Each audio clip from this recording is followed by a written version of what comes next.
Chers internautes, ça c'est le côté bombe atomique qui me bousille la bouche. Je dis, chers internautateurs et internautatrices, bienvenue dans cette épreuve extrêmement compliquée puisque le nom du jeu que j'ai entre les mains répond au nom de The Manhattan Project. C'est un jeu de Brandon T. Betts, édité par Minion Games et Marabunta. C'est pour ça que j'ai Monsieur Jim juste à côté de moi. Comment ça va bien, Monsieur Jim? Ça va très bien. Tu représentes donc Marabunta et Marabunta, c'est Asmodée. Nous ça. sommes heureux de t'accueillir. Je suis heureux d'être là. Celui qui est heureux de t'accueillir aussi, c'est le Dr Mops. Comment ça va bien, Dr Mops? Marabunta. Tu vois? En fait, c'est le gimmick habituel. j'ai accroché au départ parce que je me demandais quelle vanille il allait faire. J'étais là en train de dire Manhattan Project, je cherchais une accroche et puis, je me suis fait avoir, ma langue a fourché et il avait un beau Marabunta. Moi, aussi, la bombe humaine, tu l'as déjà dans ta main. Ah bah oui, Oui. rapport au concert qu'on a fait récemment. Voilà. Incroyable. Donc ce jeu que j'ai là entre les mains, c'est donc la boîte définitive Tout à fait. de ce jeu sur lequel vous travaillez depuis un moment. Tu avais reçu il y a peut-être 6 mois, non? On avait évoqué début d'année pour le planning, tout à fait. Voilà le planning. Et là, voilà, il est fait. Ouais. Il n'est pas encore dans les boutiques. La semaine prochaine. Semaine prochaine. On est mi-juin Donc, 2014. semaine du 23 Voilà, juin. voilà, pour être 23 précis. juin, pour ceux qui le regardent en juillet, le jeu est déjà là. C'est un jeu de Brandon Tibet, je l'ai déjà dit, je vais retourner cette boîte, 14 ans minimum, c'est l'âge qu'il faut pour y jouer, C'est ça. 2 à 5 joueurs, 120 minutes. Et là, je crois qu'on n'aura pas le temps de faire une partie complète, parce que nous avons eu des petits problèmes Techniques. de tournage avec la TriCaster qui a un peu... Ça explique aussi Ton débit. mon débit, on se dépêche. Cette petite boîte, j'en ai pas besoin, je vais la poser par devant moi. Tu as tout étalé là sur le côté. Hein? Ouais, j'ai fait toute la mise en place du jeu de base. Ok, c'est un jeu à l'allemande quand même un peu, hein? Alors c'est plus de ce qu'on peut communément appeler de l'Eurotrash. C'est-à-dire C'est-à-dire que c'est De la une gestion, partie de gestion, mais il y a de l'interaction. un thème fort. Voilà. Voilà. Parce qu'on est quand même dans de la pose d'ouvrier, Ok. mais sur la création de la bombe atomique. Ça c'est la règle? Oui. C'est plus que la règle peut-être. Alors c'est la règle du jeu de base et des extensions. Parce que dans le jeu, on a en fait notre version est une intégrale qui comprend le jeu et toutes les extensions qui sont sorties à ce jour. Donc D'accord. soit 6 mini-extensions, une C'est un jeu grosse qui a et déjà, une petite. c'est un jeu qui a déjà de l'âge. Oui, C'est il a ça. déjà rigolé. Ouais, tout à fait. Aux États-Unis, c'est un jeu américain. Oui, forcément. Ah. Pour s'amuser avec la bombe atomique, il n'y a que. Donc Ok. voilà. Ça, j'en ai pas besoin, tu es là. Et donc, on va Tout à fait. rentrer dans le vif du sujet. Comment ça fonctionne donc, s'il te plaît, Jim? Alors, le principe du jeu est que nous sommes tous des dirigeants d'une grande nation qui désire légèrement augmenter la puissance de son armement nucléaire. Oui. Donc pour cela, nous allons devoir développer des bombes. Donc la partie se termine lorsqu'un joueur atteint un certain nombre de points de victoire en construisant des bombes qui se récupèrent sur le bateau. D'accord. Ok. Donc pour gagner, il faut récupérer, le but ultime c'est de récupérer ces cartes et ensuite de pouvoir les construire, les poser devant soi jusqu'à totaliser une certaine somme de points. D'accord. L'esthétique est assez réussie quand même. Hein? Ouais. Ça, Ah oui, ça fait. Je vais zoomer un petit peu sur ces cartes-là qu'on voit ce qu'on doit récupérer. Voilà, c'est Tac, très. voilà. En dessous, tu as les points de victoire que ça te rapporte. 26. Ah ouais, c'est carrément pas rien, quoi. Voilà. À 3 joueurs, il faut 60 points pour gagner. D'accord. Voilà. Donc tu vas pouvoir gagner les points de victoire en les construisant, en les armant éventuellement en bonus et éventuellement en faisant des tests également pour voir la qualité de tes bombes. Voilà. Donc le principe du jeu c'est qu'on va chacun avoir des techniciens qui vont être soit des ouvriers basiques, on va dire de la main d'œuvre de base, D'accord. soit des ingénieurs, soit des chercheurs. D'accord. Ça, c'est un ouvrier basique. Voilà, un ouvrier. Et après, on a des chercheurs Le et des- chercheur, les petites lunettes, Eh oui. et l'ingénieur, le petit casque de chantier. Voilà. Donc voilà, donc ça en fait, ce sont ces termes génériques de technicien. Tu vas les poser soit sur le plateau principal, soit sur ton plateau individuel Ouais. pour déclencher l'obtention de nouvelles ressources qui vont te permettre ultimement de construire les bombes convoitées. Ok. Donc tout le monde commence la partie avec son plateau, ses 4 techniciens de base et un peu d'argent. D'accord. Donc comment est-ce que ça se passe? Sur le plateau central, en fait, à chaque tour de jeu, quand c'est à ton tour de jouer, tu vas avoir la possibilité de poser un de tes techniciens sur le plateau central pour réaliser une action. Ça rentre dans les petites cases, là, c'est Ça ça? rentre tout à fait dans les petites Là, il est à cases. l'université, là, il va à la factory. Voilà, C'est ça l'idée? Construction d'usine, etc. Donc, quand c'est à toi de jouer, soit tu vas poser les techniciens, soit si tous tes techniciens sont posés ou que ça t'arrange, tu vas les récupérer. Tu vas passer un tour D'accord. à revenir refaire ton stock de techniciens. Donc, si on regarde le plateau central plus en détail, tout mène à la création de la bombe qui se trouve ici. Donc, je vais te décrire les différentes actions. Donc, quand tu joues, tu peux déjà mettre un petit ouvrier, un petit technicien ici, pour acheter Une des cartes là-haut. une carte qui se trouve là-haut. Ce sont des cartes bâtiments. Ces cartes bâtiments là sont disponibles à toutes. Lorsque tu l'achètes, tu dois t'acquitter du coût qui est indiqué au-dessus. Par D'accord. exemple, là, deux pièces. Tu vas mettre dans la réserve. Tac. Et tu vas ramener la carte sur ton plateau individuel. À partir de ce D'accord. moment-là, elle ne peut être utilisée que par toi. Donc on peut en avoir 10. Ça se décale, on en rajoute une nouvelle. Ok. Oui, je On peut, fais ça. tu peux en avoir plus que 10. Hein. D'accord. Tu Ah peux oui, même d'accord. déborder. J'ai pas vu trop de parties où ça allait jusque-là, mais bon, il y a pas de on limite, sait donc. jamais. Ok. Voilà, il n'y a pas de limite. Donc tu le mets donc par devers toi. Et après, en seconde action du tour, tu peux, si tu veux, également mettre tes techniciens sur les différents bâtiments de ton... D'accord. Donc tu poses un bonhomme là, puis après un bonhomme chez toi. Voilà, tu n'es pas obligé, mais Ok. tu dois faire au moins un des deux. D'accord. Voilà, et dans cet ordre-là. Lorsque tu les poses chez toi, tu bénéficies immédiatement L'action de la carte. voilà, de ce que rapporte la carte. Par exemple, ma première action, c'est ça. Deuxième action, j'envoie mon technicien à l'université. Pour qu'on ait les droits. Ok. Hop. Et ça produit un chercheur que je récupère et que j'ajoute à ma réserve personnelle. Ah oui. Il est maintenant disponible pour le reste de la partie. Je pourrais à nouveau l'envoyer et déclencher d'autres actions. D'accord. Ok. Donc d'abord, il te faut il te faut des bâtiments pour pouvoir développer ta construction de bombe. Ensuite, tu vas avoir des actions qui sont plutôt simples, qui sont ici, au milieu, qui vont te rapporter de l'argent. Donc l'argent, c'est ce qui te permet de payer le coût d'un certain nombre de cartes. Tu vas avoir des actions qui vont te permettre de récupérer du yellow cake. Le yellow cake, c'est ça, c'est l'uranium brut Ok.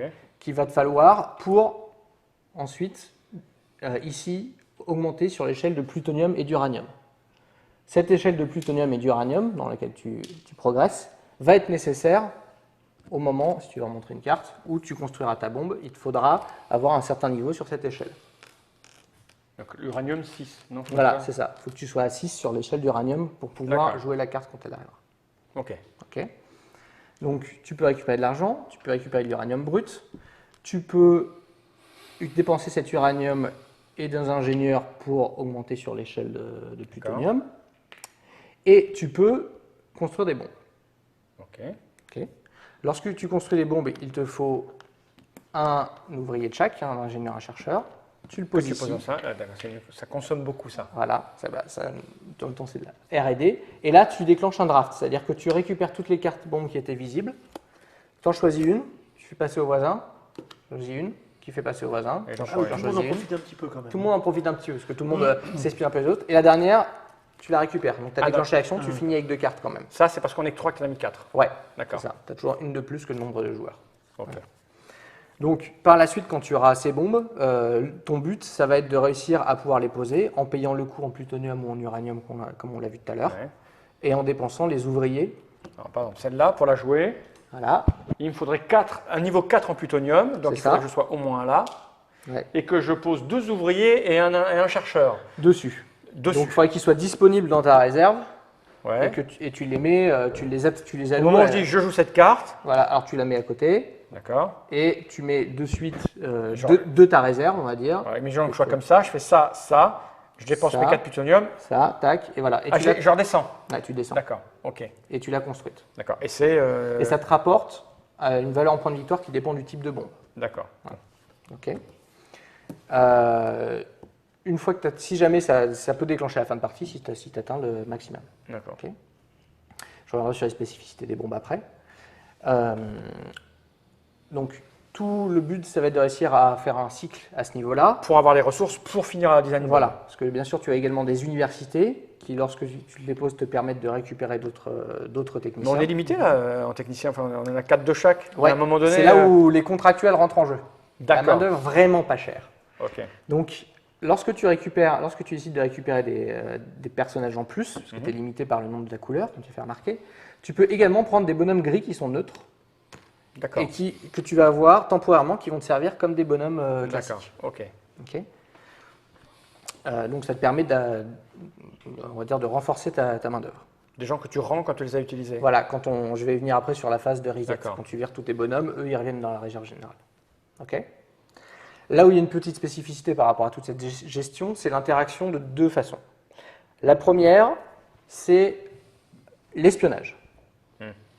Quand tu déclenches une action d'espionnage, Il n'y a pas beaucoup d'espace pour grand monde là. non, une seule personne. Hein. Quand tu déclenches une action d'espionnage, tu incrémentes le compteur d'espionnage et ça indique le nombre de bâtiments que tu peux utiliser chez les adversaires. Ah oui. D'accord, tu peux aller te poser chez les autres. Voilà. Si, par exemple, si Mobs avait déjà, ou si toi, tu avais déjà acheté une université, mais que tu ne l'avais pas utilisé, Il faut que ce soit vide. ouais, faut que ce soit vide. Moi, je pourrais faire, hop, tiens, là, ça me paraît bien, ping, et c'est moi qui récupère un chercheur pour ma pomme. D'accord. Et toi, tu ne peux plus utiliser jusqu'à parce ce que que le t'es petit dessus. bonhomme s'en aille.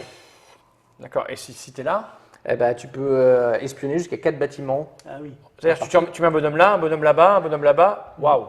À chaque fois, il faut t'acquitter du coût, hein, bien sûr. Ah oui, quand même, faut payer. Oui, bah oui, d'accord, Donc d'accord. voilà, ça peut être coûteux, quoi. Oui, Et ok. donc, tu peux aller espionner les autres. Donc, ça, Tu as économisé cette partie-là d'achat de cartes. oui, voilà. Mais après, tu l'utilises une fois, tu n'es pas sûr de pouvoir re-espionner une deuxième fois le même bâtiment. Ok. Donc, l'espionnage. Et ensuite, l'autre interaction, c'est les attaques aériennes. Comme on peut le voir sur le plateau individuel, Les petits avions, tiens, là. si tu veux en montrer un autre, Ouais. hop, tac. On a une piste là. Donc le plateau individuel sert à positionner les bâtiments, mais également voilà, aux pistes des avions.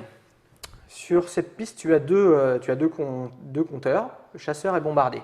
Ok, moi je les ai là, les miens, je vais les mettre là pour que je le voit. Donc la petite bombe en dessous et l'autre ici. Ok. Quand tu choisis de faire une attaque, quand tu choisis d'abord d'augmenter ta quantité d'avions dans ton usine, enfin dans ton espace individuel, tu poses un bonhomme là et tu Donc augmentes celui-là, du nombre c'est de de deux. cases. Voilà. Bam, Donc là, bam. bam, 2. Si tu avais fait ça, hop, tu augmentais aussi tes bombardiers de 2. Bam, bam. Ok. Mettons que dans un tour ultérieur, tu décides de déclencher une attaque aérienne. Donc tu mets un bonhomme. Et là, tu vas utiliser tes avions pour attaquer les autres joueurs. Ok.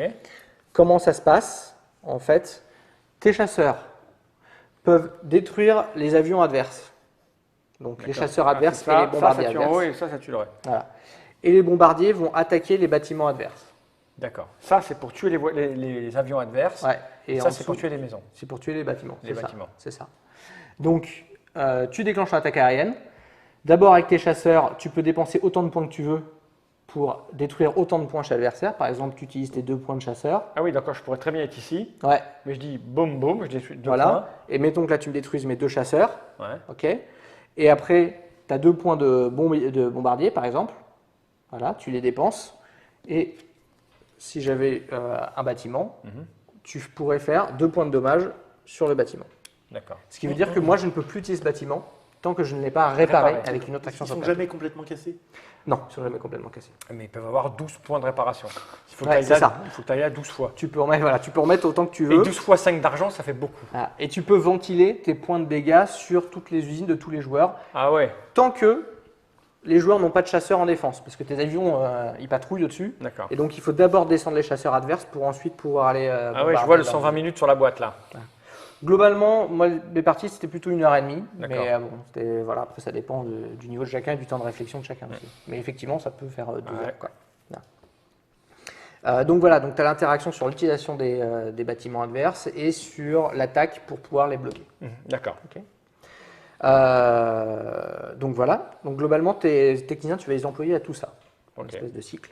À un moment, tu es bloqué, tu as dépensé tous tes techniciens ou ceux qui te restent ne servent plus. Ouais. Donc, qu'est-ce que tu fais? Tu fais ce qu'on appelle, tu récupères un tour de récupération de tes techniciens. À ce moment-là, tu récupères tous les techniciens à ta couleur qui sont sur le plateau général. Tac, tac, tac, voilà, tu les ramènes chez toi. Tac, tac, tac, tac. Tu récupères tous ceux qui étaient chez les joueurs adverses en espionnage. Bien sûr, Donc, logique. ça libère des places. Voilà. Tous les gris. Tous les techniciens qui se trouvaient sur ton bâtiment se barrent, c'est-à-dire que si tu en avais des à toi, il y avait dans ta réserve. Les grilles retournent. Si les grilles retournent disponibles pour tout le monde, Logique. et si tu avais des espions, tu les vires aussi. Donc là, les autres joueurs récupèrent leurs techniciens pour pouvoir refaire des actions derrière. Ok. Mais il reste des petits gris sur le plateau.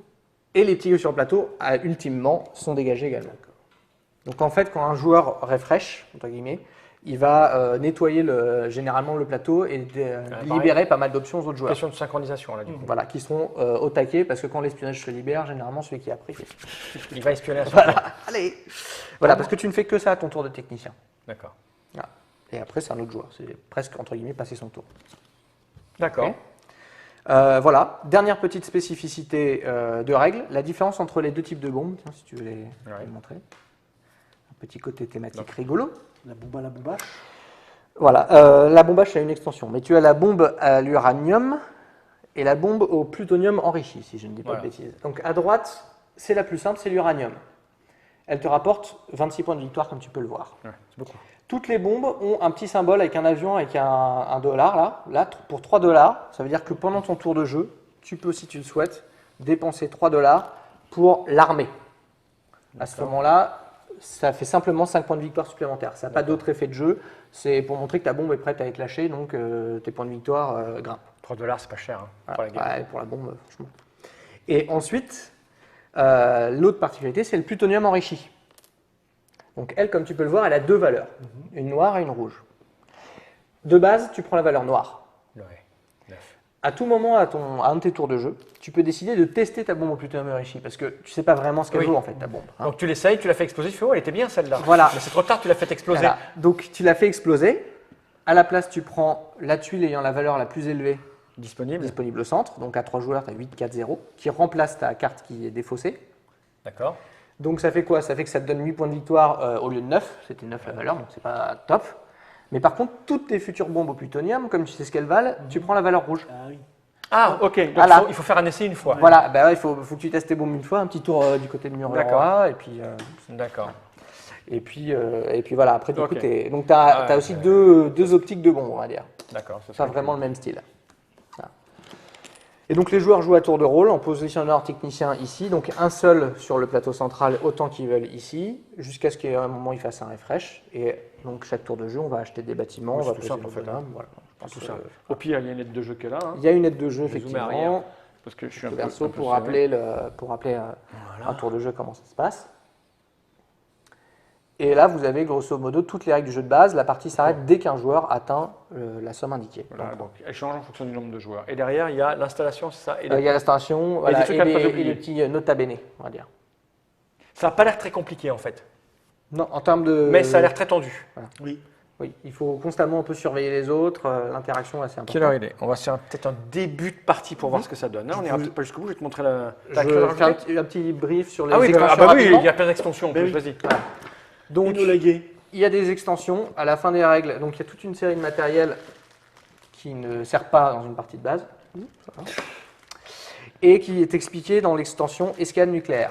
D'accord. Donc là, qu'est-ce que c'est en gros? C'est 5 mini-extensions qui vont permettre de moduler le niveau d'affrontement que tu veux te mettre. En fonction que tu veuilles une partie plus gestion ou plus agressive, tu vas mettre différents aspects. D'accord. On a par exemple les bombaches qui sont en fait qui utilisent du lithium et qui permettent de doubler les valeurs de tes bombes quand tu les joues. Les bombaches, ce sont des portugaises très jolies.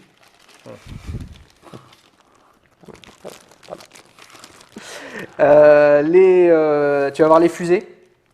Ok. Les constructions de fusées, en fait, tu as des usines qui vont te permettre d'avoir des fusées. C'est comme des bombardiers, sauf que tu ignores les défenses adverses. Donc là, tu D'accord. te rajoutes dégommes les ça bâtiments. au bout du plateau, Ouais. c'est ça. Ouais. Tu te dégommes les bâtiments. D'accord. Tu- J'adore l'esthétique, moi. Ouais. Pas toi, Mabs Moins Bah, la ça nous a boîte, vraiment peut-être moins séduit. la couverture, mais, Mais le matériel de jeu, il est, moi, je matériel trouve est ça excellent. super joli. Il est très agréable à manipuler. Et les dernières, nous avons les nations qui te permettent d'incarner une grande nation de ce D'accord, monde. avec des. Afrique du Sud, alors voilà, Afrique je du cherche Sud, le français. Brésil, C'est un peu comme la Coupe du Monde. Allemagne, Monaco, Israël, Chine, Liechtenstein. Corée du Nord. La Corée du Nord est très Oui. sympa et qui donne une petite capacité spéciale. D'accord, ça donne un petit truc supplémentaire à Voilà. la partie. Et enfin, ce n'est pas fini, tu as aussi également des personnalités qui vont te permettre qui vont orienter ton jeu, qui vont favoriser ton espionnage, qui vont favoriser différents styles de jeu que tu peux avoir et que tu vas avoir dans la partie.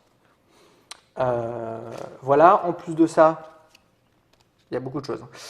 Une petite plaquette qui doit être là-dedans, ici, qui te permet tout simplement de moduler l'agressivité, c'est-à-dire que selon la face où tu la mets, tu vas faire des parties où les attaques aériennes sont plus ou moins faciles. Donc une D'accord. ou trois emplacements. Un ou trois emplacements. D'accord. Voilà. Ah oui, c'est riche en fait, les extensions. On voit bien Ouais. que c'est un jeu qui a du. C'est recommandation modulaire. publique. T'en utilises une, t'en utilises deux, tu mets tout d'un coup, c'est comme tu veux. Couteau suisse. Voilà. Et D'accord. en petit bonus, on a fait une petite carte Marabunta rigolote qui n'est pas du tout dans les règles, donc les joueurs la découvriront. La aussi. Marabunta bombe. La Marabunta bombe que tu peux rajouter à tes bombes pour faire des dégâts sur les bâtiments adverses. Voilà. Ok. Petit bonus. Avec la petite carte qui va bien. Voilà. Ok. Et tout ça, ça coûte combien? 45 €. 45 euros. Il faut dire que là, il y a du matos. Il y a du matos. Là, il y a du matos, et puis on a du matos, c'est bien épais. Voilà, c'est l'intégrale, c'est vraiment l'intégrale, quoi. T'as tout d'un coup. C'est une version franco-allemande. 2011, hein, c'est donc c'est un jeu qui Ouais. a 3 ans, donc il a dû être approuvé, testé, retesté, Oui, réessayé, ouais, donc ouais, il doit bien il fonctionner. fonctionner. Vous Donc, c'est avez gardé vraiment- les mêmes graphismes et tout ça? Oui, tel quel. Tel quel. Notre seul ajout, c'est Cette la carte-là. bombe et puis juste le fait que c'est franco-allemand, donc il y a des D'accord. cartes recto verso avec d'un côté le français, de l'autre côté l'allemand. Et puis on a mis tout ce qu'on pouvait pour les joueurs, c'est-à-dire que par rapport au jeu d'origine, on a des petits goodies qui permettent de positionner c'est un ses peu- ressources, un petit jeton premier joueur. C'est un peu comme un Kickstarter avec des stretch goals, mais son C'est ça. Kickstarter, vous l'avez mis tout seul Voilà. parce que vous voulez vous faire. C'est ça. Ça, c'est son fort chez Asmodee Marabunta. Voilà. Donc voilà, Brandon Tibbets, The Manhattan Project. En fait, tout à l'heure, j'ai bafoué parce que c'est le nom d'un groupe de musique. C'est pas Gotham Project. Non, c'est un vieux. C'est aussi un autre groupe. Oui. Bah, Après, après, voilà. il y a un groupe de musique qui s'appelait comme ça. Les Manhattan, je sais plus quoi. Putain, c'est pas beau de vieillir, c'est pas beau. Après, c'était le nom du développement donc Ouais. de recherche de l'armement Mais nucléaire. c'est peut-être pour ça qu'il y avait un pendant- groupe américain qui s'appelait comme ça. Il à faisait de la l'époque. musique un peu jazzy. Bref, je rechercherai. Minion Game, en français chez Marabunta, dans toutes les bonnes boutiques. On va essayer de se faire un début de partie parce qu'on n'aura pas le temps d'aller jusqu'au bout, 120 minutes. Ça va être un peu difficile là. Merci Jim, Eh bien, merci Fal. merci Mops. Et à bien. Enola Gay. Années 80. Enola Gay. Bah oui, c'est le nom du bombardier qui a lâché la première bombe. En 80. Mais non, ça c'est une chanson qui date de 80. Enola Gay. Enola Gay. Ouais, non, là, la musique des années 80, je suis. Non. Non. Moi non plus, je suis trop jeune. Non. Jenny Enola Wright. Gay.